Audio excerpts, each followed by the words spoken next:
ইউনিভার্সিটিতে প্রথম ক্লাসে কি সব উল্টোপাল্টা করে ফেললাম। হ্যালো বন্ধুরা, এই ভিডিওটা হচ্ছে জানুয়ারি মাসের প্রথম দিকে সাইকেল নিয়ে বেরিয়ে পড়েছিলাম ইউনিভার্সিটিতে প্রথম দিনের ক্লাস করতে। যাবার পথে এসি কলেজটাকে দেখতে দেখতে যাচ্ছিলাম আর মনে মনে ভাবছিলাম কত তাড়াতাড়ি আমরা বড় হয়ে গেলাম যে আমাদের কলেজটাও কমপ্লিট হয়ে গেল। এরপর চলে এলো আমার কলেজের পার্টনার, বান্ধবী, দিদি যাকে বলা যায় আর কি, যে আমাকে সবকিছুতে গার্ড করে গেছে, নইলে আমি কলেজই পাস করতে পারতাম না।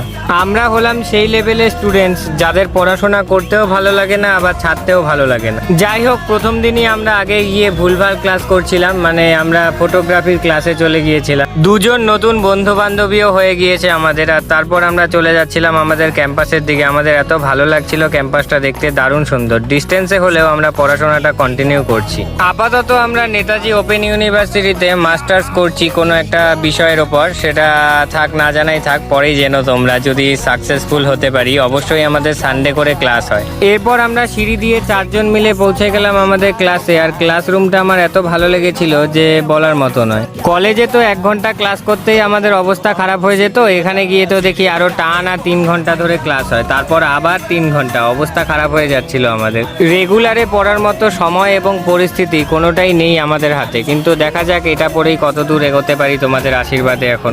এরপর খুব অল্প সময়ের জন্য আমরা টিফিন পিরিয়ড পেলাম এবং তার মধ্যে কিছু বন্ধু বান্ধবীদের সাথে পরিচয় হলো, আবার একটু মজাও করলাম। তারপর বইগুলো নিয়ে দেখছিলাম যে বাবারে বাবা, এগুলো তো আমাদের মাথার উপর দিয়েই চলে যাচ্ছে। তবে একটা বয়সের পর পড়াশোনার পাশাপাশি পেট চালানোটা না একটা বড় কঠিন কাজ হয়ে দাঁড়ায়। তবু লড়াই আমি চালিয়ে যাব, দেখা যাক কতদূর কি করতে পারি। ওকে, দেখা হচ্ছে পরের ভিডিওতে। ততক্ষণের জন্য লাইক, কমেন্ট, সাবস্ক্রাইব, ফলো তাড়াতাড়ি করে ফেলো।